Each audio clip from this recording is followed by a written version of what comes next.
Jangan lupa like, komen, dan subscribe. Kalian yang mau nraktir kopi Mimin Ganteng bisa melalui link di bawah ini ya. Udara pagi di pegunungan awan 9 terasa dingin dan tajam seperti bilah pedang. Su Mingxi berlutut di pelataran utama sekte. Wajahnya pucat tertampar angin dingin. Sementara para tetua memandangnya seolah-olah ia adalah kotoran di bawah alas kaki mereka di belakangnya. Para murid berdiri dalam barisan rapi, menatap penuh penghinaan. Bahkan mereka yang dulu menyapanya ramah kini menunduk atau berpaling pura-pura tak mengenal. Kau telah gagal dalam ujian pembukaan ke-8 kalinya. Suara tetua agung Li Qinghui bergema dingin. Tubuhmu tak mampu menyerap Qi, terlahir lemah. Tak ada tempat bagimu di sekte awan 9. Su Mingxi tak menjawab, lidahnya kalu. Bukan karena takut, tetapi karena pahitnya kenyataan. Ia sudah mencoba segalanya, mandi darah naga, menelan pil jiwa, berlatih hingga pingsan, namun setiap kali ia mencoba menyerap Qi, tubuhnya justru menolaknya, seolah-olah dunia menolaknya sejak lahir. Langkah kaki pelan mendekat, Yue Xian, kakak seperguruannya yang paling ia hormati. Berdiri di samping tetua agung, tatapannya dingin, namun ada bayang-bayang keraguan yang sama. Su Mingxi, katanya, aku mohon, terimalah keputusan ini. Jangan buat ini lebih sulit. Su Mingxi menatapnya, ingin bertanya mengapa ia juga diam, mengapa tidak membelanya seperti dulu, tapi mulutnya hanya terkatup rapat. Ia tahu, bahkan Xian pun tak bisa melawan aturan sekte. Mulai hari ini, kau bukan lagi bagian dari kami, ujar tetua agung. Dengan isyarat tangannya, dua murid membawa kotak kayu kecil satu-satunya milik Su Mingxi, isinya hanya jubah lama, buku catatan, dan liontin ibunya yang telah tiada. Dua tetua sekte mengangkat tubuh Su Mingxi, lalu membawanya keluar gerbang belakang sekte menuju lembah terlarang bernama Nircahaya. Tempat itu adalah jurang spiritual, di mana Qi tidak mengalir, tempat hukuman bagi mereka yang telah membuang waktu sekte. Malam itu, Su Mingxi dilempar ke dalam jurang, dunia menjadi gelap, dingin, dan diam. Tubuhnya menghantam batu, kemudian tanah basah, kesadarannya nyaris lenyap. Namun ia tetap membuka matanya, tidak ada bintang. Tidak ada suara burung malam, hanya keheningan absolut.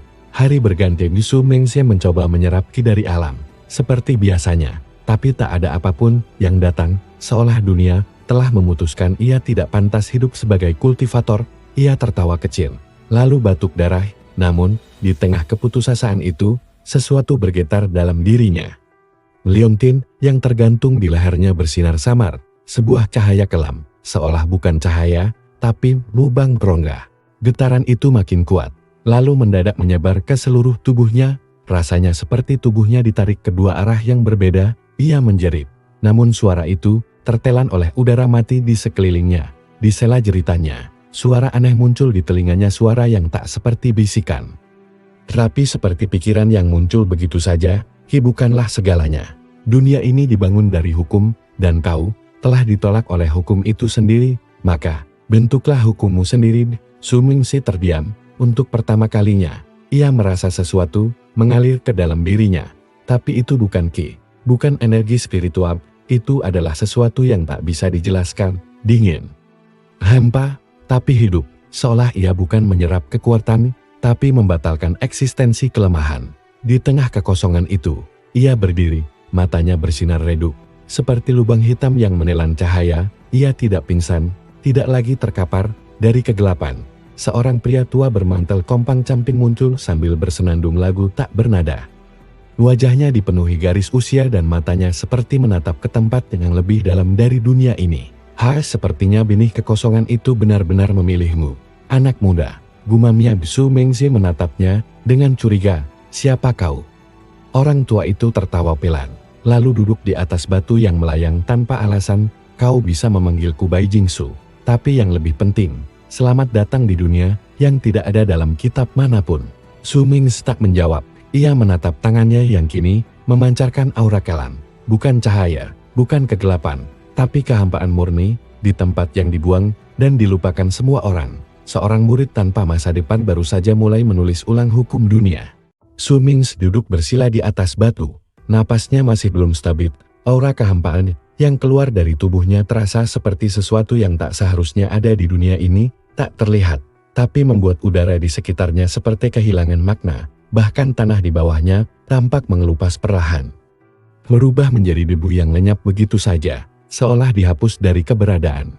Di depannya Bai Jingsu masih tertawa pelan, sambil menggulung seutas tali dari rambut sendiri. Kau tahu mengapa dunia menolakmu, bocah?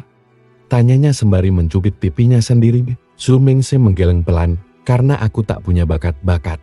Bai Jingsu mencibir, tidak ada yang lahir dengan bakat, yang ada hanyalah izin dari dunia. Dunia ini memilih siapa yang boleh kuat, dan siapa yang harus mati. Tapi tahu, ia menunjuk dada Su Mingxi, kau adalah kesalahan, yang bahkan dunia tidak bisa benahi. Su Mingxi menatapnya tajam. Apa maksudmu? Bai Jingsu tersenyum miring, benih kekosongan dalam dirimu, bukan berasal dari dunia ini. Ia berasal dari tempat, sebelum segala sesuatu diciptakan, dia bukan kekuatan, tapi penolakan eksistensi ki, elemen, roh semuanya tidak berlaku padamu. Karena kau adalah antitesis dari hukum mereka. Su Mingxi terdiam, otaknya berpacu memproses kata-kata itu. Semua mulai masuk akal mengapa Ki selalu menolaknya, mengapa tubuhnya tak pernah cocok dengan teknik manapun. Ia bukan cacat, ia hanya bukan bagian dari dunia ini, lalu apa yang harus kulakukan? Tanyanya, suara masih serak. Bai Jingsu melompat ke atas batu melayang, menatap langit gelap. Belajarlah, bukan untuk menjadi kuat seperti mereka, tapi untuk menciptakan jalur yang tak pernah ada, jalur menuju kehampaan.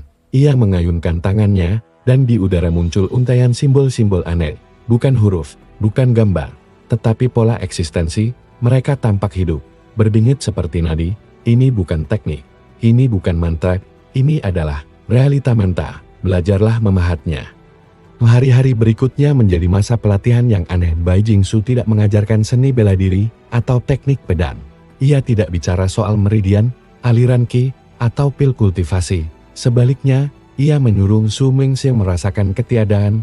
Ketika kau memandang api, jangan rasakan panasnya, rasakan apa yang hilang darinya saat ia mati. Ketika kau menginjak tanah, rasakan bagaimana bumi menyangkal jejakmu.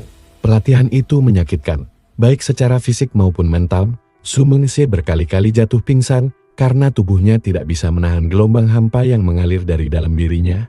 Namun setiap kali bangun, ia merasa lebih peka, bukan terhadap dunia, tapi terhadap apa yang tidak ada. Suatu malam, Bai Jingsu duduk bersila, sambil menyalakan api unggun dari batu yang tidak terbakar. Api itu tidak bercahaya, tidak menghangatkan, tapi juga tidak padam. Su Mingxi menatapnya heran. Itu api kekosongan, ujar Bai Jingsu. Ia membakar eksistensi, bukan materi, mampu menghapus apapun dari realita. Suatu hari, kau akan mampu menyalakannya sendiri. Su Mingxi menatap tangannya. Di sela jari-jarinya, aura hampa mulai muncul, samar tapi stabil. Ia menggenggam udara, dan sebutir kerikil yang melayang di dekatnya menghilang tanpa suara. Bukan hancur hilang, seolah tak pernah ada. Jika kekuatan ini begitu besar, mengapa kau tidak menggunakannya untuk menghancurkan para dewa? Tanya Su Mingxi. Tiba-tiba Bai Jingsu tertawa keras, hingga hampir menangis. Aku sudah mencobanya, tapi yang kutemukan bukan kemenangan, yang kutemukan adalah aku sendirian. Ia menatap Su Mingxi dengan mata kosong. Ketika kau mampu menghapus dunia, kau akan menyadari satu hal menyedihkan. Tidak ada yang bisa menemanimu di kehampaan. Su Mingxi terdiam. Untuk sesaat, ia merasa ketakutan. Bukan karena kekuatan itu sendiri, tapi karena kemungkinan bahwa suatu hari ia akan menghapus semua yang ia kenal termasuk dirinya sendiri. Namun di balik ketakutan itu, ada satu perasaan yang menyala.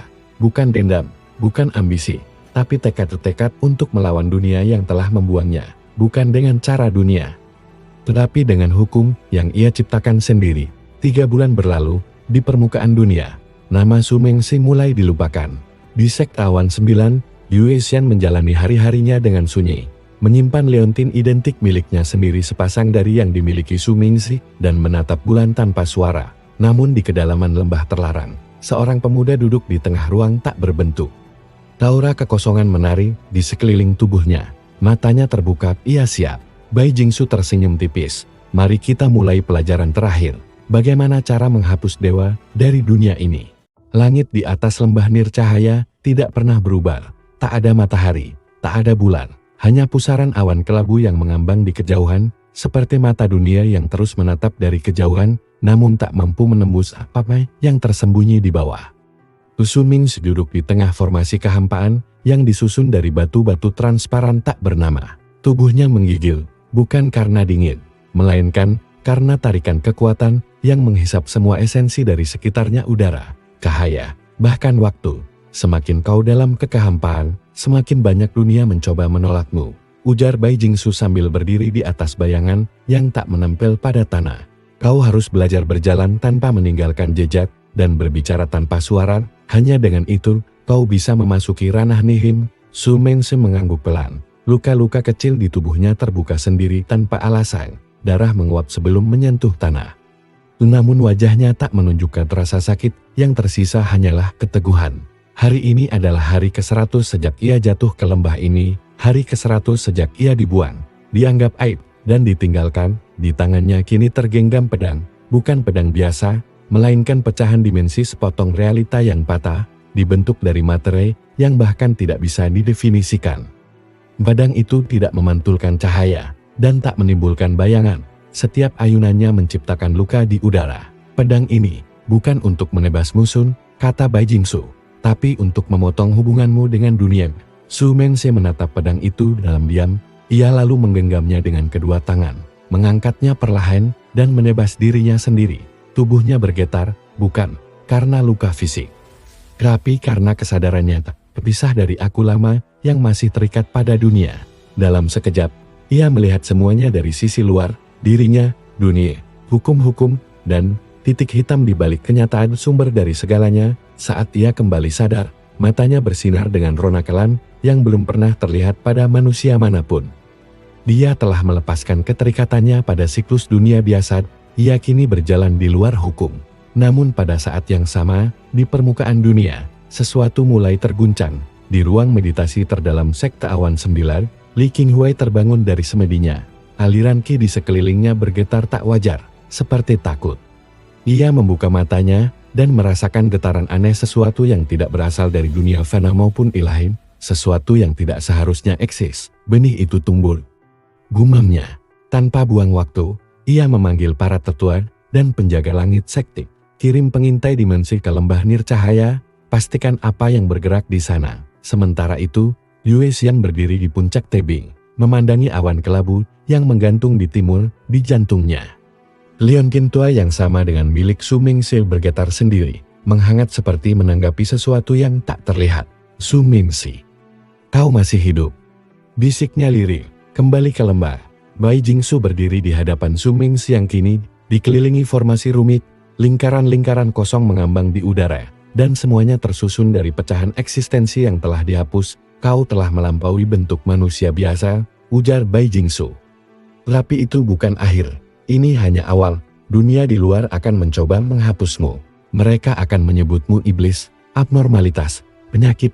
Su Mingsi menatap ke langit lembah yang tak berbintang. Biarkan mereka. Aku tidak akan kembali untuk menjadi murid yang mereka campakkan. Aku akan kembali sebagai kekuatan yang tak bisa mereka tolak. Tiba-tiba tanah bergetar. Jelah dimensi terbuka di kejauhan. Dari dalamnya muncullah 3 sosok berjubah hitam.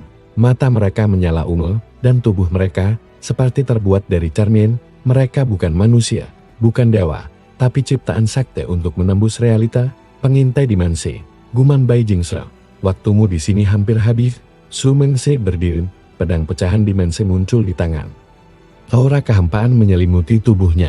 Untuk pertama kalinya, ia akan bertarung bukan demi bertahan hidup, tapi demi menguji kekuatan barunya. Pengintai pertama melesat maju. Su Mingsi tak bergerak.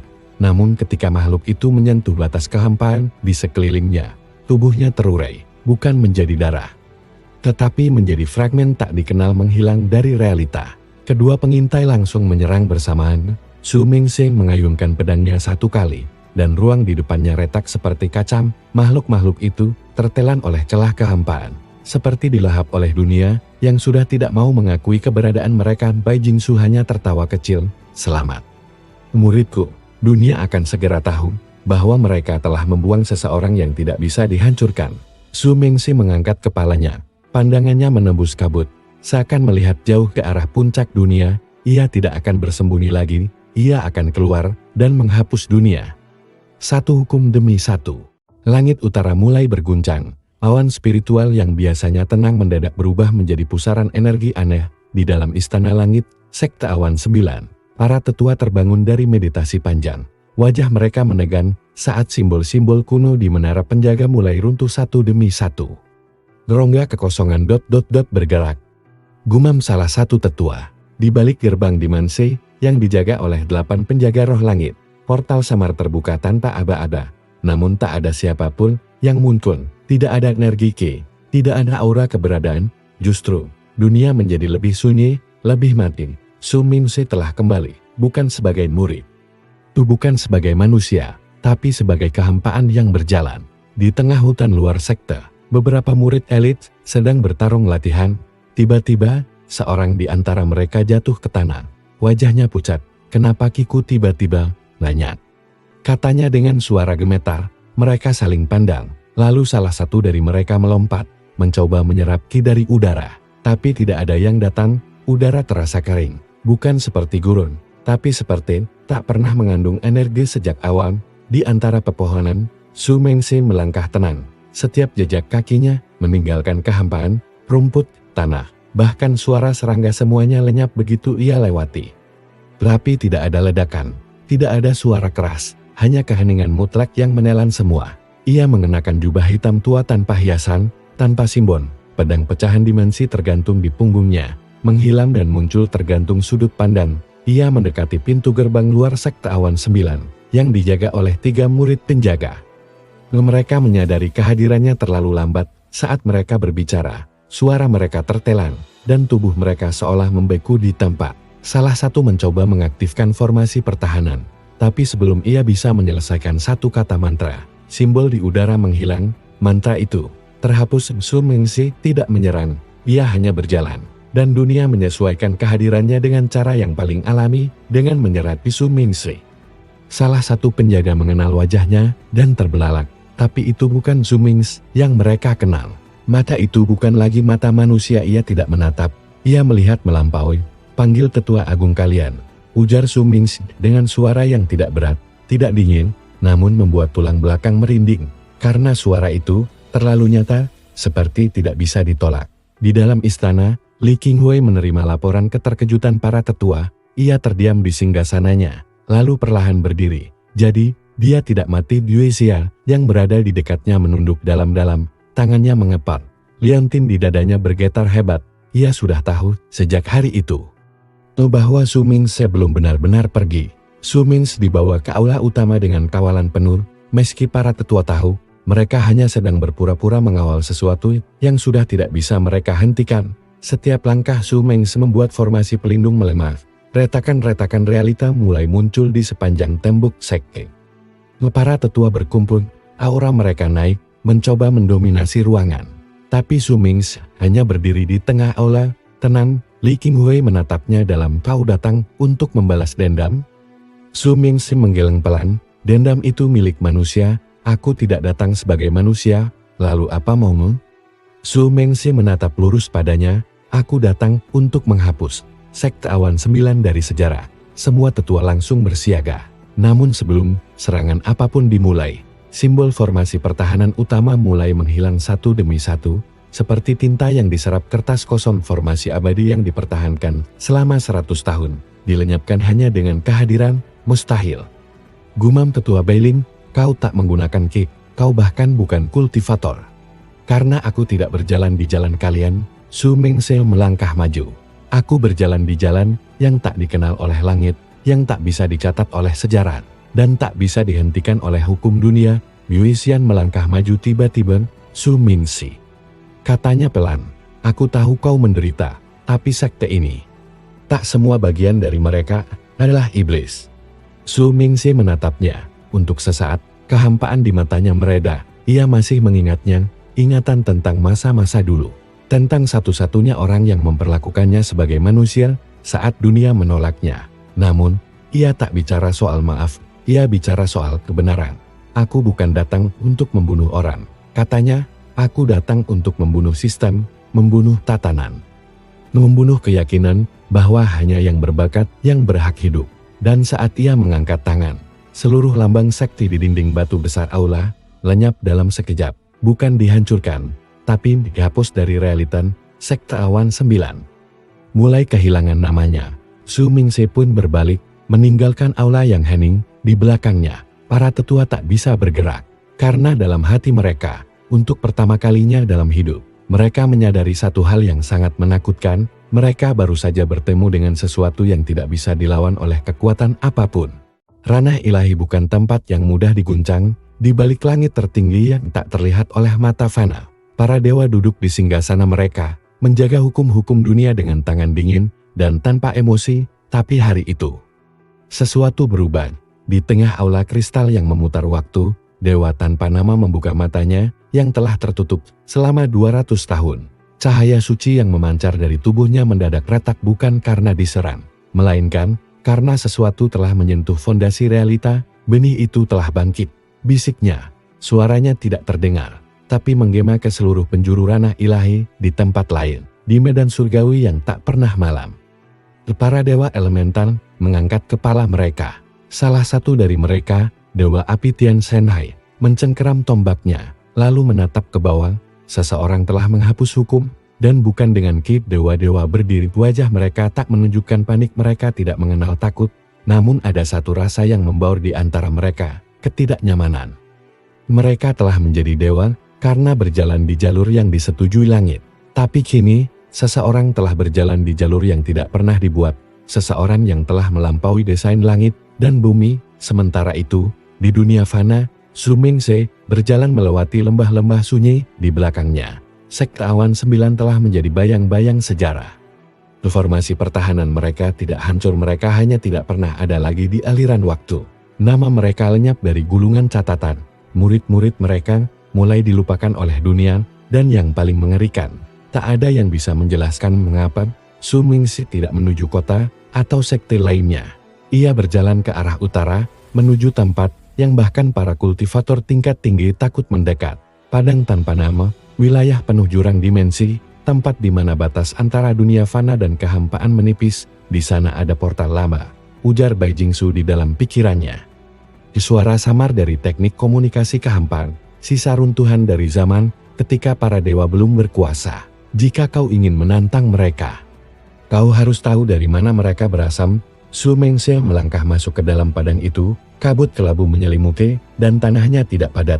Langkah kakinya meninggalkan lubang hitam kecil setiap kali ia bergerak. Namun yang menarik perhatian justru kehadiran lain. Seseorang telah menunggunya. Lian Roshun, gadis dengan darah setengah roh primordial, berdiri di ujung tebing. Rambut panjangnya berkibar, dan matanya yang jernih menatap Su Mingse dengan penuh teka-teki. Kau membuat kekacauan, katanya dengan Su Mingse menatapnya. Aku membuat dunia mengingat bahwa mereka tak bisa menyingkirkan orang sernaknya. Lian mengangkat alis. Atau mungkin kau hanya sedang menulis ulang dunia dengan caramu sendiri. Su Mingse tidak menjawab. Lian mendekat, lalu membuka telapak tangannya. Di atasnya, sebutir kristal biru pucat bergetar. Ini adalah fragmen memori dari masa lalu dunia, sesuatu yang bahkan para dewa tak ingin orang temukan. Aku mencurinya dari reruntuhan timur. Tapi aku tidak tahu cara membukanya. Su Mingse mengulurkan tangan, ketika jari-jarinya menyentuh kristal itu. Pecahan demi pecahan memori kuno terbuka di kepalanya. Ia melihat dunia sebelum para dewa naik.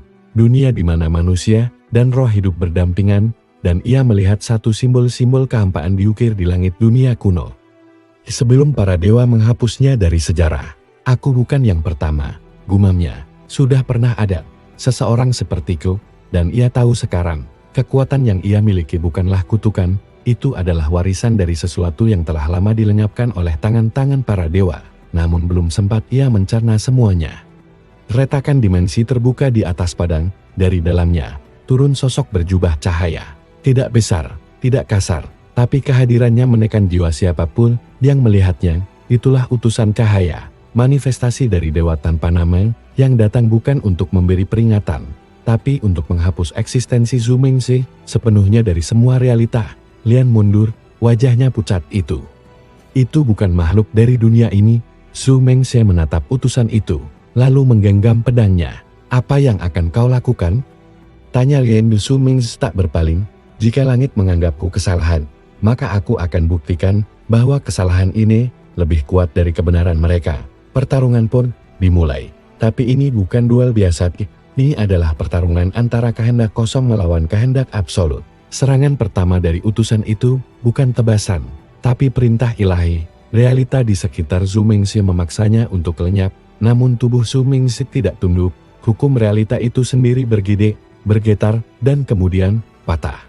Dia mengayunkan pedang kehampaannya sekali dan cahaya dari sang utusan mulai runtuh, bukan terbakar, tapi kehilangan maknanya. Langit retak, tanah terangkat. Para roh di padang tanpa nama mulai berseru, bukan karena takut, tapi karena mereka melihat sesuatu yang sudah mereka lupakan. Pengganti dari langit, dan ketika utusan itu hancur tanpa suara, pecah menjadi fragmen waktu yang tak bisa dikumpulkan kembali, para dewa akhirnya benar-benar memandang ke bawah. Zhu Mingxi berdiri di tengah kehancuran.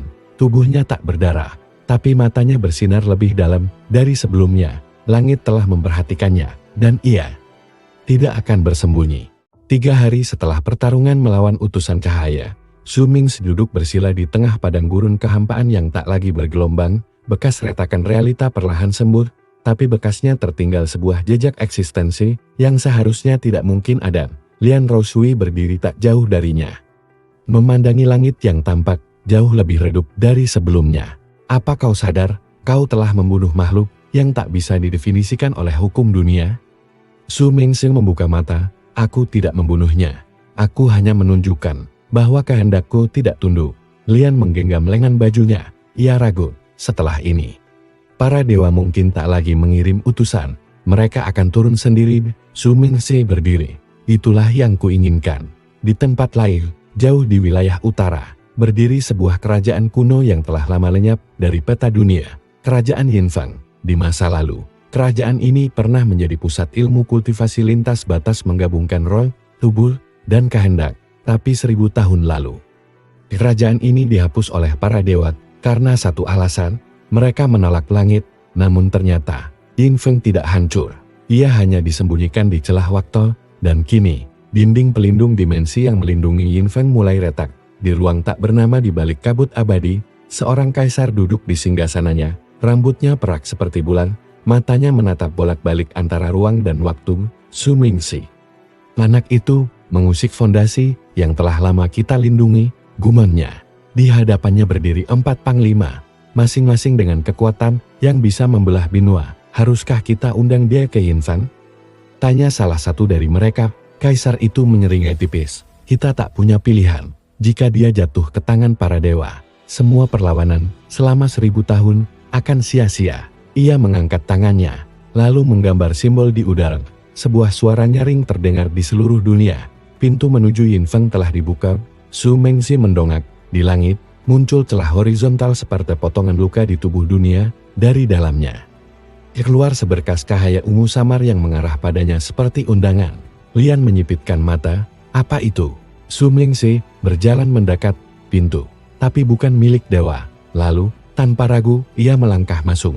Apa yang menyambutnya di sisi lain, bukan kerajaan megah seperti Dongen, tapi puing-puing, reruntuhan istana, langit merah ungu yang berdenyut, dan bangunan bergaya kuno yang melayang di udara. Namun anehnya, semuanya hidup. Sekalipun retak, setiap batu dan kayu di tempat itu menyimpan jiwa. Dan ketika Zhu Mingxi tiba di pusat kota, puluhan wajah memandangnya. Manusia, tapi bukan manusia biasa. Mereka memiliki aura yang berbeda, tidak tunduk pada langit, tidak diikat oleh ki biasa. Ini adalah keturunan Yinfeng. Mereka yang selama ribuan tahun menyembunyikan eksistensi mereka. Menjaga api perlawanan, dalam senyap, seorang wanita tua mendekat. Kau membawa tanda kehampaan, tapi kau juga membawa kehendak kau. Bukan titisan dewa. Zhu Mingxi mengangguk. Aku bukan bagian dari mereka. Wanita itu menyentuh dahinya. Kalau begitu, mari kita bicarakan tentang asal mula para dewa di ruang bawah tanah Yinfeng. Zhu Mingxi menyimak kisah yang tak pernah tercatat dalam gulungan sejarah, bahwa pada awal zaman, para dewa bukanlah entitas ilahi. Mereka adalah manusia pertama yang berhasil mencapai puncak kultivasi dan kemudian mengunci jalur agar tak ada yang bisa menyusul. Mereka memalsukan hukum, menciptakan surga versi mereka sendiri, dan menjadikan dunia sebagai peternakan karma. Mereka adalah penguasa, tapi juga pembohong, dan satu-satunya jalur yang tidak bisa mereka kendalikan. kata wanita tua itu, adalah jalur kehampaan. Jalur yang tidak punya hukum, tidak punya ujung, tidak mengenal batasan. Su Mengse menatap tangannya. Tiba-tiba semua mulai masuk akal, kekuatannya bukan penyimpangan, tapi kebebasan murni. Ia menatap mereka semua. Kalau begitu, ajari aku, bantu aku membuka jalur menuju takdir baru. Wanita tua itu tersenyum. Kami menunggumu selama 1000 tahun. Dan di dalam reruntuhan yang berdenyit, Su Mengse mulai belajar. Bukan kultivasi biasa, tapi pembatalan realita, manipulasi eksistensi, dan teknik yang hanya bisa digunakan oleh mereka yang berani menolak langit. Langkahnya tak bisa dihentikan lagi, tapi di saat yang sama, di ranah dewa, para penguasa mulai berkumpul, dan mereka bersumpah. Jika Su Mengse tak bisa dikendalikan, ia harus dihapus dari semua lapisan waktu, bahkan jika mereka harus membakar dunia untuk melakukannya. Kabut yang menyelimuti kerajaan Yinfeng perlahan menghilang. Seiring Su Mengse menyerap ajaran-ajaran yang tidak pernah tercatat dalam sejarah dunia kultivasi di dalam reruntuhan yang seolah hidup itu. Ia belajar sesuatu yang tidak bisa diajarkan oleh sekte manapun, cara untuk tidak hanya melawan langit, tapi menghapusnya dari realita. Ia mempelajari teknik tanpa nama, sebuah metode kultivasi berbasis kehampaan murni, bukan sekadar membangun fondasi roh dan tubur, tapi merombak ulang hukum keberadaan dirinya sendiri. Ia tidak lagi mendaki jalan menuju keabadian, ia menciptakan jalur baru, jalan tanpa ujung dan tanpa takdir. Dalam kehampaan, tidak ada puncak, kata wanita tua itu, yang memperkenalkan dirinya sebagai Jing Lanyu, menjaga ajaran Yinfeng. Karena itu, tidak ada yang bisa menjatuhkanmu. Su Mengse mulai melihat segala sesuatu sebagai pola, benda, waktu, bahkan makhluk hidup. Semuanya bisa dipelintir, seperti benang, jika ia memutuskan untuk tidak tunduk pada bentuk aslinya. Ia bisa mematahkan pedang hanya dengan memandangnya, menghentikan langkah orang lain hanya dengan menginginkannya. Ia mulai mempengaruhi realitas itu sendiri, namun, kekuatan itu tidak datang tanpa harga. Setiap malam, Su Mengse bermimpi akan suara-suara asing. Terkadang mereka memanggilnya dengan suara lembut, terkadang dengan jeritan yang menembus batin. Kembalilah, kau bukan bagian dari tatanan. Sementara itu, di alam para dewa, 5 tahta agung yang selama ribuan tahun tidak pernah bersatu kini berkumpul di tengah paviliun tanpa bayangan, tempat suci para penguasa abadi. Mereka adalah Shen Dianguang, dewa langit timur yang menguasai waktu dan ilusi Moqiannya, dewa kegelapan yang menghapus sejarah dari eksistensi Yu Chunjin, dewa kesucian yang menciptakan sistem reinkarnasi Tianmozi, dewa perang abadi yang meminum darah dunia, dan Zui Hailan, dewa lautan jiwa, penjaga takdir manusia. Mereka berdiri mengelilingi cermin tertutup, artefak kuno yang menunjukkan semua cabang kemungkinan masa depan. Di dalam cermin itu, mereka melihat Su Mengse, tapi bukan hanya satu, melainkan ribuan versi dirinya di masa depan. Dalam satu versi, ia menjadi penakluk dunia. Dalam versi lain, ia menjadi kehampaan itu sendiri, dan yang paling ditakuti, versi di mana dia membunuh para dewa dan menghapus eksistensi mereka dari semua dimensi. Jika kita tidak menghentikannya sekarang, ujar Shen Dianguang, semua upaya kita untuk menjaga langit akan lenyap. Jalur keabadian akan terbuka kembali untuk semua manusia. Lalu kita kirim siapa? Tanya Zui Hailan. Utusan terakhir kita dihancurkan tanpa sisa. Moqiannya melambaikan tangannya, memanggil entitas yang tak punya wujud tetap. Ia adalah Woshen, sang dewa tanpa nama yang tidak pernah diakui oleh langit maupun bumi. Dia akan turun ke dunia, bisik Moqianyi. Bukan untuk membunuh, tapi untuk menghapus kemungkinan keberadaan Su Mengse dari semua jalur waktu. Di sisi lain, Su Mengse berdiri di atas puncak gunung runtuh di Yinfeng, ditemani Jing Lanyu. Aku tahu mereka akan mengirim sesuatu yang lebih kuat dari utusan terakhir. Katanya tenang, kau tahu siapa yang akan mereka kirim? Tanya Lanyu. Bukan siapa, tapi apa. Mereka akan mengirim konsep makhluk yang tidak bisa dipahami sebagai bentuk, tapi sebagai kehendak. Ia menutup matanya. Di dalam pikirannya, ia merasakan kehadiran sesuatu yang belum pernah ia rasakan sebelumnya. Kekosongan aktif, tidak seperti kehampaan yang ia kuasai, yang ini menolak untuk diisi. Ia sadar, entitas itu sudah turun ke dunia. Namun, ia tidak gentar dengan tenang. Su Mengse berdiri di tengah ruang suci Yinfeng, menggambar garis di udara. Garis itu tidak berbentuk cahaya atau ki, melainkan ide, sebuah deklarasi. Aku ada karena aku menolak untuk tidak ada. Tiba-tiba, tanah berguncang, waktu membeku di sebagian aren, orang-orang yang berdiri di dekatnya merasa tubuh mereka menjadi tidak nyata. Lalu muncul suara berat bukan dari langit, bukan dari bumi, tapi dari antara dua eksistensi. Kau adalah kesalahan dalam sistem. Su Mingse menatap kekosongan yang mulai membentuk bayangan kabur. Lalu kubuktikan bahwa sistem tidak berhak menentukan benar dan salah. Pertarungan tak terhindarkan, tapi ini bukan duel fisik, bukan adu kekuatan ki atau seni bela diri. Ini adalah perang konsep, di mana pikiran adalah senjata. Dan eksistensi bisa dihapus dengan satu kesalahan berpikir. Su Mingse melemparkan kehendaknya ke dalam ruang antara. Busen merespons dengan penghapusan makna, setiap kalimat, setiap pemikiran, setiap kemungkinan dimanipulasi untuk menjatuhkan yang lain. Di tengah semua itu, Jing Lanyul berdoa dalam hati, jika dia berhasil melewati ini, maka Su Mingse tak lagi disebut manusia, dan dalam sekejap yang terasa seperti ribuan tahun, pertarungan berakhir. Su Mingse berdiri di tempat yang sama, tapi langit di atas Sinfen berubah warna. Busen tidak lagi ada, bukan karena kalah, tapi karena kemungkinan keberadaannya telah dibatalkan oleh seseorang yang lebih bebas dari kehampaan. Saat malam jatuh, Su Mingse duduk di atas reruntuhan, sendirian. Berapa lagi yang akan datang? Gumamnya, suara Lian Roshun muncul dari belakang.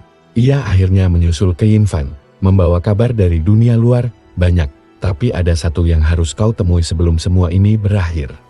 Su Mingse menoleh, siapa? Lian menjawab pelan, ibumu. Su Mingse terdiam mendengar nama itu. Kata-kata Lian Roshui menggema dalam pikirannya, mengalahkan gemuruh petir di langit yang mulai kembali muram. Ibumu, satu kata yang seketika meruntuhkan ketenangan yang selama ini ia jaga. Ia menghela napas panjang, aku tidak punya ibu. Lian Roshui menatapnya, lekat itu yang selalu kau percaya. Karena mereka menghapus keberadaannya dari sejarah, dari ingatan, bahkan dari alur waktu. Su Mingse tak menjawab. Tapi dalam hatinya, gelombang rasa asing mulai mengalir. Selama hidupnya, tak pernah sekalipun ia bertanya tentang asal-usulnya. Ia seolah muncul begitu saja, ditinggalkan di kaki gunung, lalu tumbuh dalam hinaan sebagai kultivator kelas terendah. Namun kini, benih keraguan tumbuh. Siapa dia sebenarnya? Tanya Su Mingse akhirnya. Lian Roshui membuka gulungan sutra dari dalam lengan bajunya. Di dalamnya tertulis aksara kuno yang hanya bisa dibaca oleh para penjaga rahasia dunia. Su Mingse menatapnya, dan matanya membelalak.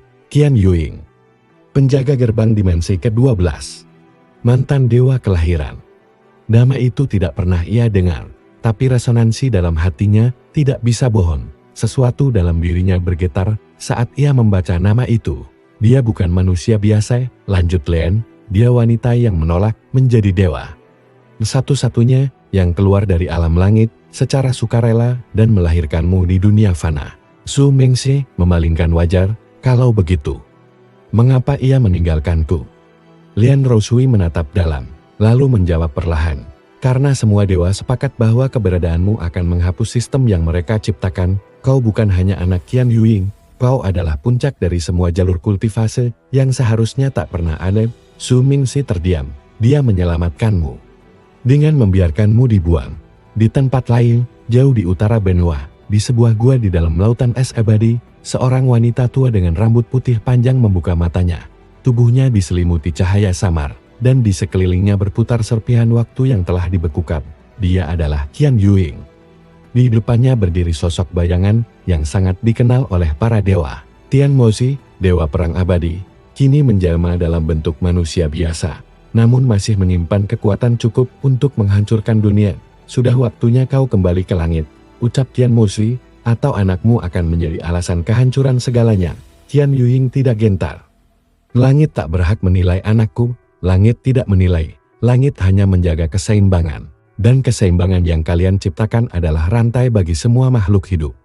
Tian Mozi diam, tapi kilatan niat membunuh perlahan muncul di matanya. Jika kau tetap membangkang, maka takdirnya akan lebih buruk dari sekadar mati. Qian Yuing menatap langsung ke dalam mata Tian Mozi. Kau pikir aku akan diam melihat anakku dihapus dari eksistensi?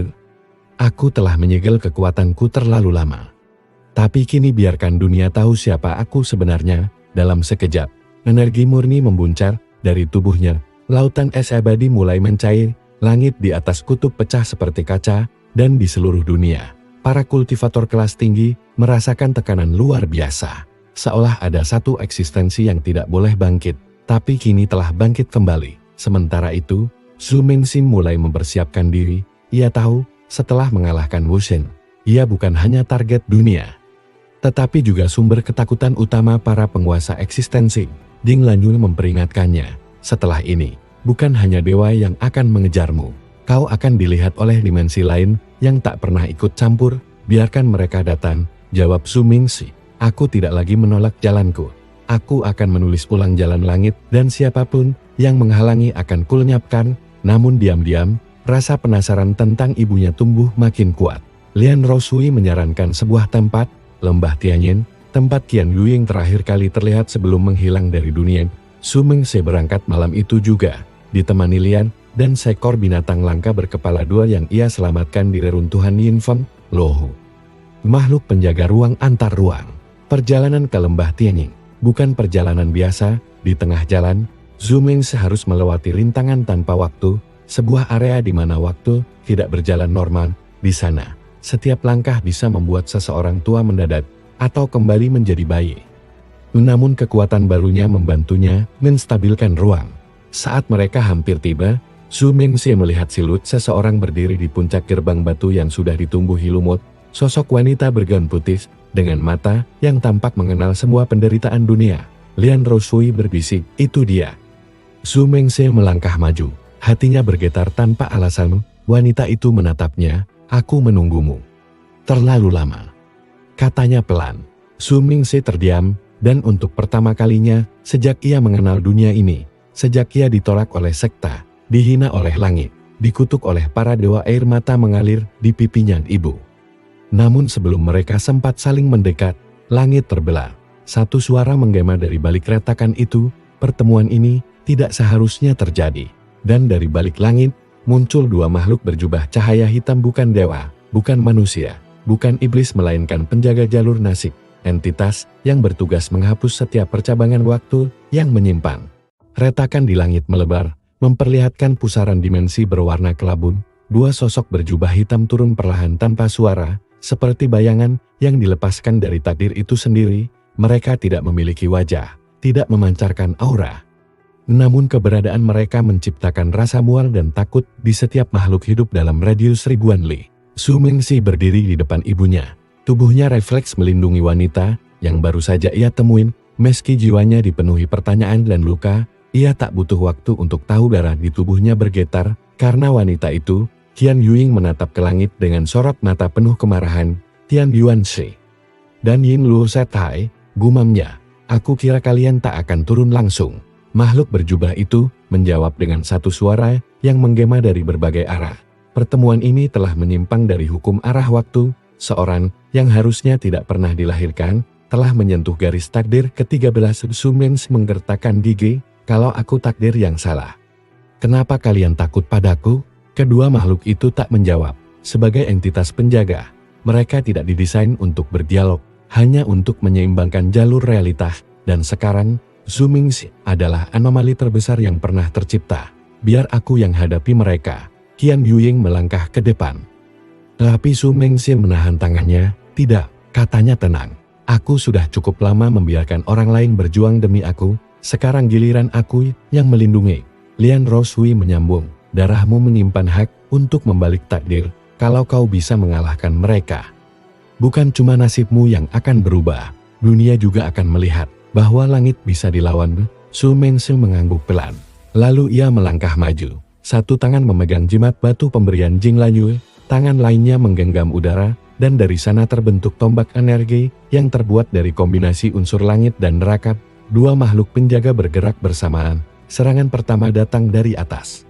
Yin Lu Xie meluncur seperti bayangan dan menebas dimensi itu sendiri. Ruang di sekitar mereka hancur seperti kaca. Tapi Zhu Mengxin memutar tombaknya dan menangkisnya, lalu memantulkan energinya ke arah Tian Yuanshi yang mencoba menutup jalur keluar mereka. Satu serangan balik meledak, petir, api, dan waktu membentur satu sama lain. Bentuk-bentuk hukum dunia runtuh sebentar dalam radius bentrokan mereka.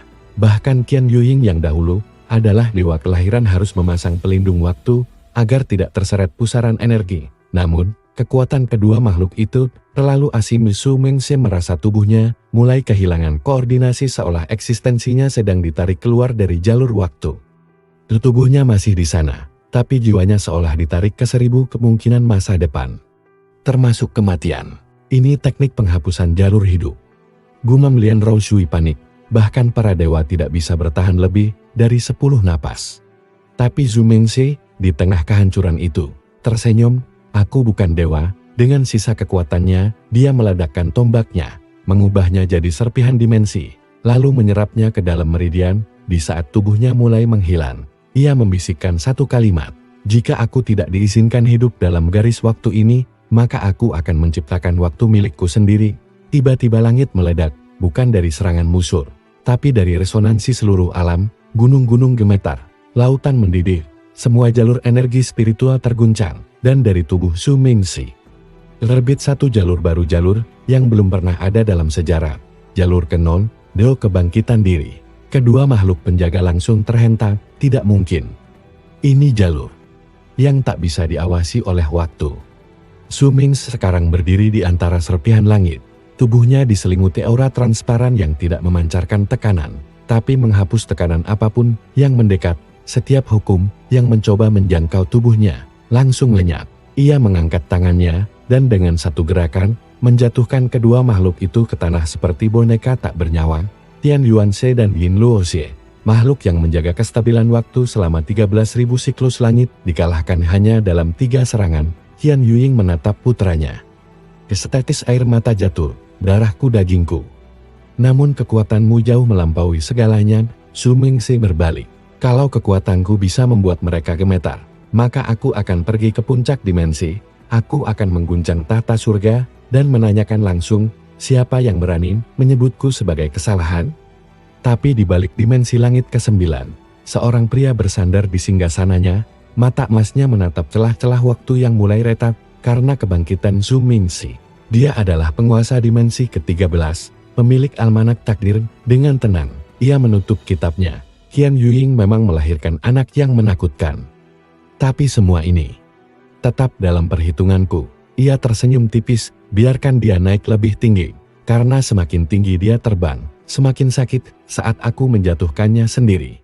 Gunung-gunung di selatan runtuh, awan spiritual berhenti berputar, rantai dimensi mulai retak, menandai bahwa seseorang yang seharusnya tertidur selamanya kini terbangun di dasar samudera tanpa dasar. Segel yang sudah ribuan tahun tak pernah diganggu itu mulai meleleh. Simbol kuno terukir di batu Shengking, berdenyut pelan, seperti jantung makhluk purba yang terbangun dari tidur panjang. Dan di dalam gua tak bernama itu, terbuka satu mata, mata milik dewa ke-12, penguasa kehampaan. Sementara itu, di gunung tempat Su Mengse menumbangkan dua makhluk penjaga waktu, dunia mulai menyesuaikan diri, langit perlahan kembali biru. Namun energi spiritual di seluruh daratan kekurangan keseimbangan, setiap aliran Qi menjadi liar. Lian Roushui duduk bersila, membantu menstabilkan medan energi. Qian Yuying masih lemah, setelah membuka sebagian besar segelnya. Namun Su Mengse berdiri sendirian di atas langit. Aura di sekitarnya bukan aura kekuatan, tapi keheningan. Semua hukum alam menjauhi tubuhnya. Ia tidak melawan dunia, tapi dunia tak lagi bisa menyentuhnya. Jing Languan muncul dari balik kabut. Kimu sedang melemah, katanya lembut. Kau harus segera bawa dia ke kuil bulan di tanah terlarang. Hanya di sana kekuatan darahmu bisa menstabilkan tubuhnya. Su Mengse mengangguk, tapi matanya masih memandang ke arah langit. Aku merasa seseorang sedang memperhatikanku dari dimensi yang lebih tinggi. Bukan hanya satu, sahut suara lain. Dari balik langit muncul sosok berjubah hitam keperakan, membawa tongkat yang memancarkan cahaya dan kegelapan dalam satu waktu. Di belakangnya melayang 6 lingkaran dimensi, simbol jabatan tinggi di kalangan dewa, hakim dimensi abadi. Su Mengse, anak dari Qian Yuying dan titisan dari jalur tanpa arah, kau telah melewati batas, katanya tenang, tapi berat. Su Mengse menatapnya tanpa takut. Kau datang untuk menjatuhkan hukuman. Hakim itu menggeleng pelan. Belum, aku datang untuk memperingatkan, keberadaanmu telah membangkitkan dewa ke-12, dan itu berarti roda surgawi mulai berputar kembali. Dewa ke-12? Tanya Lian Roushui dengan nada syok. Bukankah mereka sudah dimusnahkan? setelah pemberontakan di langit ketiga, bukan dimusnahkan, jawab sang hakim, disegel oleh dewa pertama hingga ke-11, tapi sekarang, karena takdir diganggu oleh sesuatu yang bukan bagian dari rencana langit. Dia mulai bangun, Su Mengse mengepalkan tangan, kalau dia adalah ancaman, aku akan menghadapinya, tidak semudah itu, kata hakim. Dewa ke-12 adalah manifestasi kehampaan, dia bukan makhluk, dia adalah ketiadaan eksistensi, sesuatu yang tidak bisa kau lawan dengan pedang, tombak, atau ki. Namun sebelum sempat dijelaskan lebih jauh, dimensi di atas mereka robek lagi. Kali ini, tidak disertai tekanan spiritual, hanya keheningan. Dan suhu yang jatuh drastis, dia datang. Bisik Yan Yuying ketakutan, wajahnya pucat. Dari celah itu, muncul sosok putih pucat, matanya buta, tubuhnya tidak menginjak langit atau tanah, karena dia tidak eksis dalam hukum ruang. Setiap pandangan ke arahnya membuat pikiran manusia mulai melupakan nama mereka sendiri. Su Mengse merasakan detak jantungnya berhenti. Apa ini? Hakim berseru. Dia bukan menyerang. Dia menyerap eksistensi dunia. Gunung, sungai, jiwa, waktu, bahkan kenangan. Semuanya akan lenyap. Dan benar saja, pohon-pohon tua mulai hilang dari bumi. Seolah tak pernah tumbuh. Ingatan tentang mereka pun ikut terhapus. Beberapa murid di kejauhan mulai lupa siapa nama mereka sendiri. Su Mengse menggertakkan gigi. Dia melompat dan mencoba menyerang, namun setiap serangan menembus tubuh sang dewa ke-12 tanpa efek. Sang dewa menoleh ke arahnya, kau yang menyebabkanku bangun, maka kau akan menjadi awal dari kehampaan baru. Su Mengse mulai kehilangan fokus, dunia di sekitarnya mulai kabur. Ia merasa tubuhnya eksis, tapi tidak pernah lahir, seolah seluruh semestanya mulai tidak percaya bahwa ia nyata. Namun sebelum kehampaan itu memakan jiwanya, sebuah tangan menyentuh bahunya.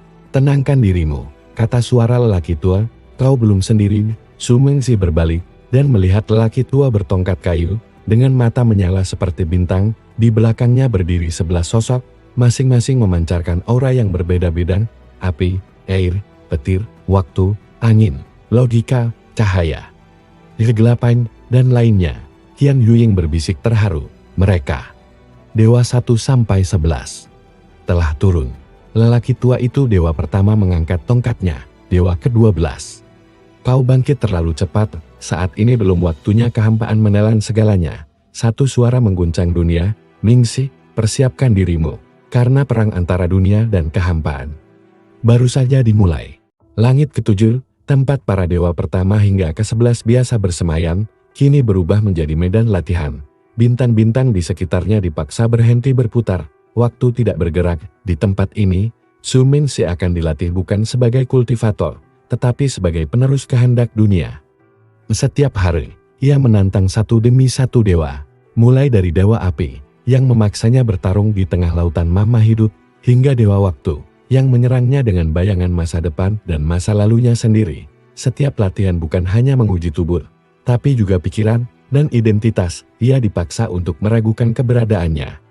Lalu menyusun ulang jati dirinya dari nol. Kenapa kau ingin hidup? Tanya dewa ke-8. Su Mengse menjawab dengan nafas berat, karena aku belum menepati janjiku untuk tidak lagi melarikan diri. Sementara itu, di sisi lain langit ke-7, para dewa berkumpul dalam ruang tanpa suara. Dewa kedua berkata, kita tidak bisa bertahan jika hanya melatih dia. Kehampaan tidak bisa dilawan oleh eksistensi biasa. Dewa ke-9 mengangguk. Tapi ada satu di antara kita yang mempelajari hukum antara ada dan tiada. Seseorang yang pernah masuk ke ranah kosong dan kembali. Mata semua dewa berpaling ke dewa keempat, Han Bei, yang duduk bersila di tengah pusaran hitam dan putih. Han Bei membuka matanya pelan. Kalian tahu risikonya. Jika aku membuka kembali celah ke ranah kosong, tak hanya dewa ke-12 yang datang, tapi juga makhluk sebelum penciptaan. Dewa pertama menjawab tegas, kami tahu, tapi ini bukan tentang pilihan lagi. Di tempat lain, Su Mengse terus mempelajari teknik rahasia para dewa. Salah satunya adalah langkah dimensi kosong, teknik yang membuatnya bisa bergerak bukan di ruang, melainkan antara kemungkinan. Sekali langkah, ia bisa berpindah ke masa depan alternatif di mana ia gagal, lalu kembali dengan pemahaman baru. Namun, latihan itu mulai terganggu. Malam itu, di tengah meditasi, ia melihat sesuatu yang ganjil. satu dari ke-11 dewa menghilang dari refleksi cermin ruang waktu. Kenapa tidak lengkap? Tanyanya ke dewa ke-11, si penjaga ilusi. Dewa itu terdiam sejenak, lalu menjawab, karena tidak semua dari kami ingin dunia tetap seperti ini. Su Mengse merasakan firasat buruk dan benar saja. Keesokan harinya, langit ketujuh diguncang ledakan energi spiral, pusaran kekacauan muncul di tengah menara utama para dewa di sana. Terlihat Han Bei berdiri di tengah lingkaran ritual terlarang. Han Bei, apa yang kau lakukan? Teriak dewa ketiga. Han Bei menatap mereka semua, lalu berkata tenang, kita sudah gagal ribuan tahun lalu. Dunia ini tidak bisa diselamatkan, tapi kehampaan. Memberiku kesempatan untuk memulai ulang, tangannya menyatu dengan simbol kehampaan di dadanya, ia telah menjadi separuh manifestasi dewa ke-12. Su Mengse berusaha menyerbu, tapi ditahan oleh dewa cahaya, jangan. Kau belum siap menghadapi dia.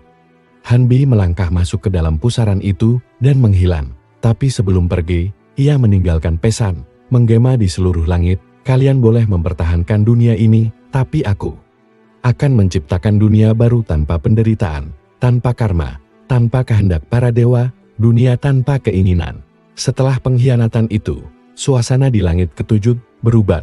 Beberapa dewa mulai mempertanyakan, apakah yang mereka perjuangkan adalah jalan yang benar.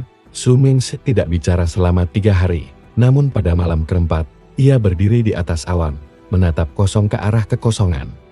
Aku tak akan membiarkan dunia ini hilang, karena aku baru saja mulai hidup di dalamnya. Dan di tangan kirinya, muncul simbol tak dikenal, bukan milik para dewa, bukan pula dari kehampaan, tapi simbol baru, yang belum pernah ada di dunia manapun. Su Mengse membuka matanya di tengah kekosongan, tidak ada langit, tidak ada tanah, tidak ada gravitasi, hanya kesunyian, dan sensasi seolah dirinya terus jatuh.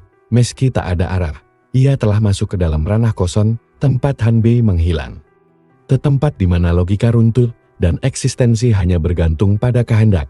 Tubuhnya bergetar, tidak karena takut, tapi karena ranah ini memakan makna, nama, ingatan, emosi semuanya terurai perlahan. Jika ia tak hati-hati, ia akan dilupakan oleh dirinya sendiri. Namun di tengah itu, simbol aneh di tangan kirinya berdenyut lembut, menahan kehampaan, agar tidak merayap ke dalam jiwanya.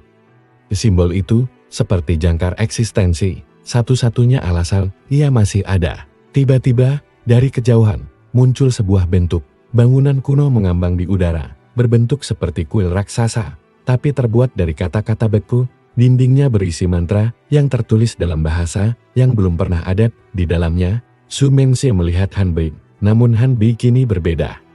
Tubuhnya diselimuti bayangan samar, dan di dahinya tumbuh mata ketiga berbentuk spiral. Ia berdiri di atas tahta, dan di sekelilingnya, ribuan sosok melayang, makhluk-makhluk tak bernama, berwujud abstrak. Ada yang menyerupai lukisan, ada yang seperti koretan mimpi buruk. Selamat datang di ranah lupa, ucap Han Bei, suaranya menggemakan ribuan versi yang sama. Su Mengse menarik napas, kenapa kau mengkhianati para dewa? Han Bei menatapnya, mata ketiganya berputar.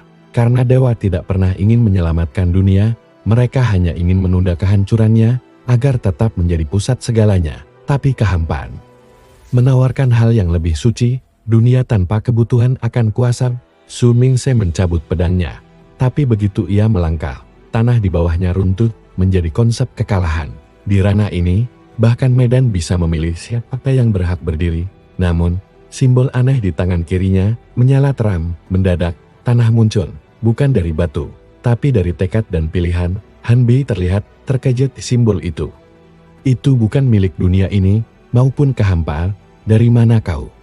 Su Mengse melompat ke depan, dan untuk sesaat, waktu berjalan mundur.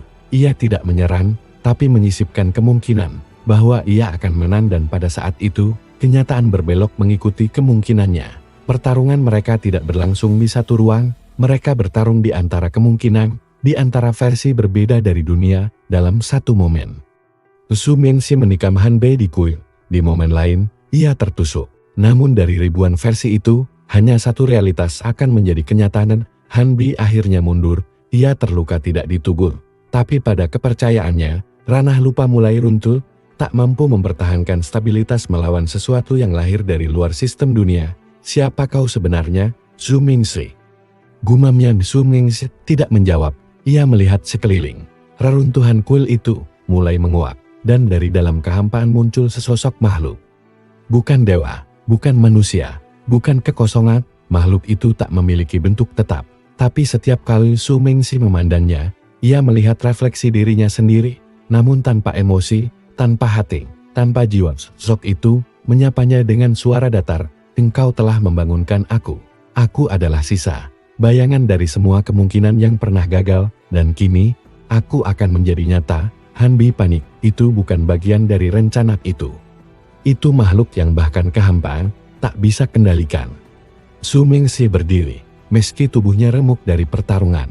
Kalau begitu, aku harus menghancurkan sesuatu yang bahkan tak pernah benar-benar ada. Sisa tertawa tanpa suara. Sementara itu, di langit ketujuh, para dewa merasakan gelombang realita yang bergetar. Dewa pertama berdiri dari singgasananya, matanya menatap ke barat, ke arah di mana ranah kosong mulai mencemari dunia nyata. Ini lebih buruk dari yang kita kira. Gumamnya, dewa ke-11 mendekat. Apa kita harus memanggil dia? Dewa pertama ragu. Kalau kita membangunkan dia, dunia ini mungkin tak akan bisa kembali seperti semula. Namun di saat itu, Su Mingxi di ranah kosong berdiri tegap, menatap sosok sisa yang perlahan melangkah keluar dari kehampaan.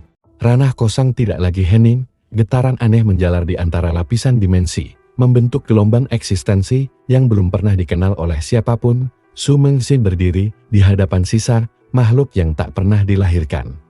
Tetapi selalu ada seperti bayangan dari semua pilihan yang tak pernah diambil. Sosok itu bergerak tanpa gerakan, tidak menginjak, tapi menyentuh, tidak bicara. Tapi setiap bisikannya menyusup langsung ke dalam pikiran Su Mingxi.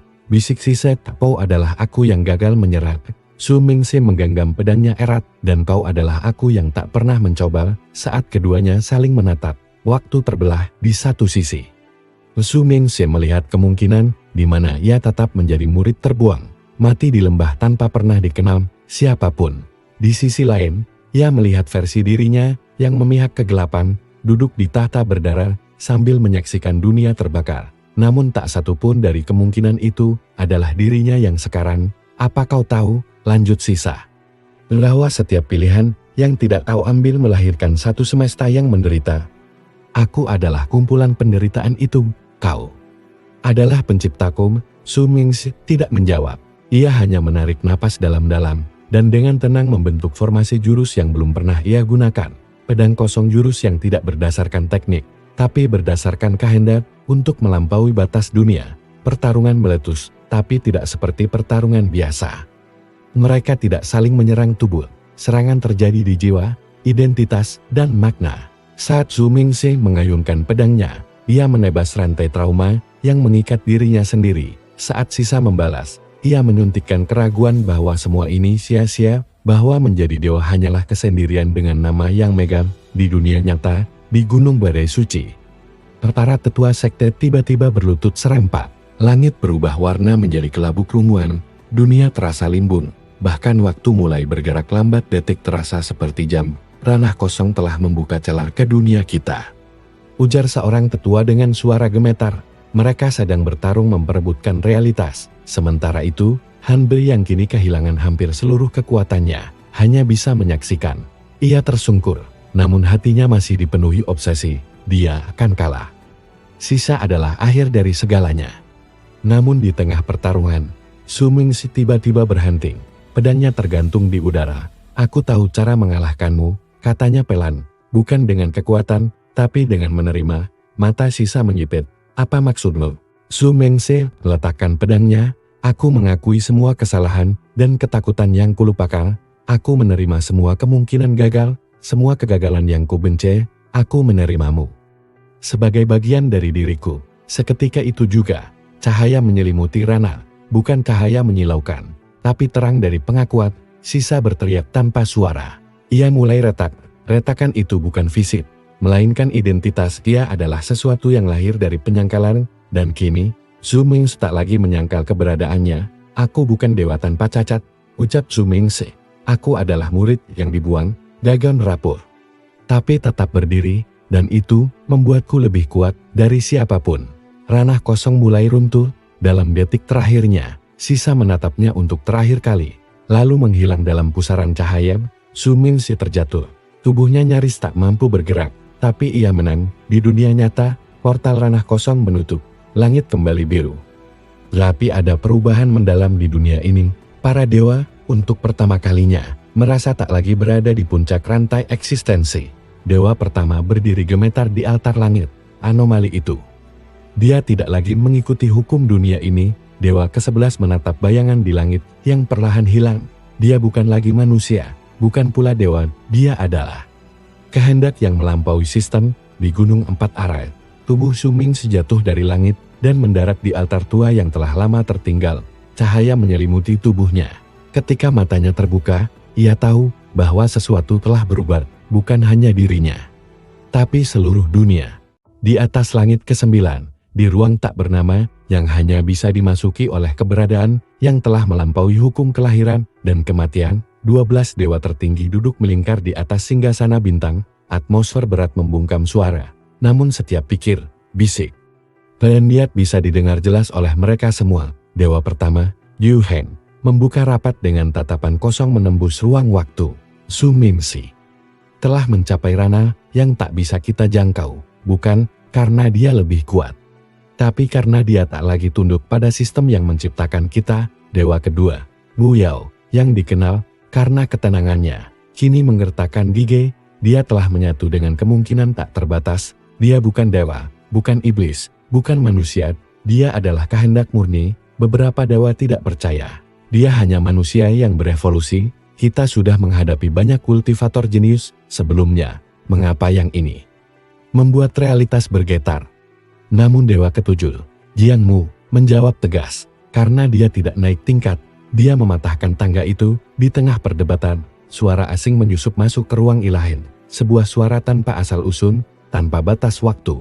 Kalian gemetar bukan karena kekuatannya, tapi karena dia membuktikan kalian bisa digantikan. Para dewa saling menatap dengan ngeri. Itu bukan suara Su Mingxi, tapi gema dari kehendak dunia yang mereka anggap telah mereka kendalikan. Sementara itu, di dunia bawah, Su Mingxi duduk bersila di puncak gunung 4 arah. Aura di sekelilingnya tidak lagi menggambarkan tekanan atau ketakutan, justru udara seakan lebih ringan, lebih hidup. Seperti alam menyambut keberadaannya.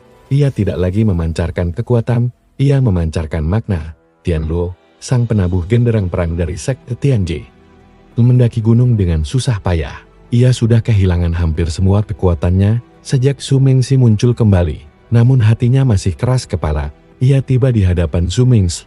Apa tujuanmu sekarang? Menguasai langit, menghancurkan dewa, mendirikan dunia baru. Su Mingxi membuka mata. Tujuanku tidak berubah. Aku hanya ingin hidup tenang. Tianluo menertawakan kata-kata itu. Tetapi tawa itu kosong. Setelah semua yang kau lakukan, dunia tak akan pernah tenang. Su Mingxi tersenyum tipis. Kalau begitu, akan kubuat dunia yang bisa tenang. Meskipun harus kulahirkan dari reruntuhan.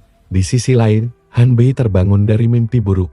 Ia melihat dirinya tenggelam dalam lautan Su Mingxi. Semua kemungkinan dirinya kalah, ditinggalkan, tidak diingat. Ia menggigit bibirnya hingga berdarah. Dia tidak akan menang.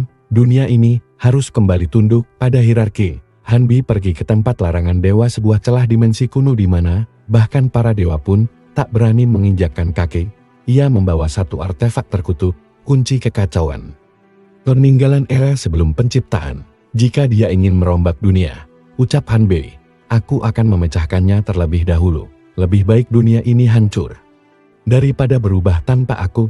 Kembali ke ruang para dewa. Keputusan besar diambil. Kita akan menghapus nama Su Mingxi dari catatan dunia. Kita akan menghapusnya dari sejarah, dari nasib, dari memori. Kita akan menjadikan dunia lupa bahwa dia pernah ada. Namun ketika mereka memulai ritual penghapusan nasib, tangan-tangan mereka membeku. Su Mingxi muncul di hadapan mereka.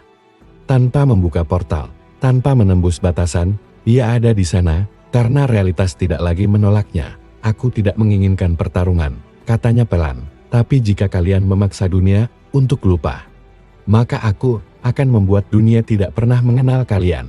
Para dewa mulai panik, beberapa mundur, beberapa mencoba menyatu dengan hukum eksistensi. Tapi Su Mingxi hanya mengangkat satu jari dan memutar waktu di ruang itu. Membuat masa lalu, masa kini, dan masa depan berputar menjadi satu titik. Di semua gema dewa bergema sekaligus, dia telah menyatu dengan asal mula segala hukum.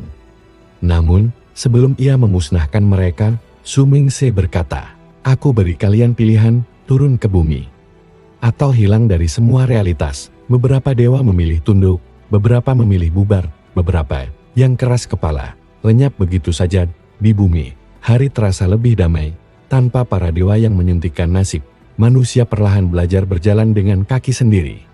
Su Mingse kembali ke rumah lamanya di lembah Hening. Tempat itu kini penuh bunga liar. Ia duduk di atas batu yang dulu pernah ia gunakan untuk berlatih. Ia menatap langit yang tak lagi menghakimi untuk pertama kalinya. Ia merasa sendirian, tapi tidak sepi.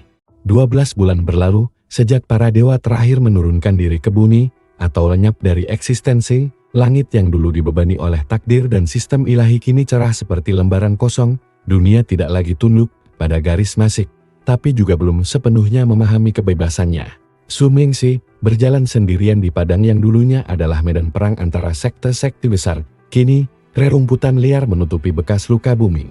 Ia membawa sebuah kotak kecil dari batu giok tua, hadiah terakhir dari gurunya sebelum mati demi menyelamatkannya bertahun lalu. Dalam kotak itu, terdapat benih asal, serpihan kecil dari hukum dunia sebelum dunia diciptakan. Benda itu bukan alat kekuasaan, melainkan fondasi dari kemungkinan. Su Mingse setelah menahannya selama berbulan-bulan, ragu apakah dunia ini pantas untuk diberi kesempatan kedua. Namun hari itu, ia menggali lubang kecil di tengah padang dan menanamnya, tidak dengan mantra, tidak dengan teknik dewa.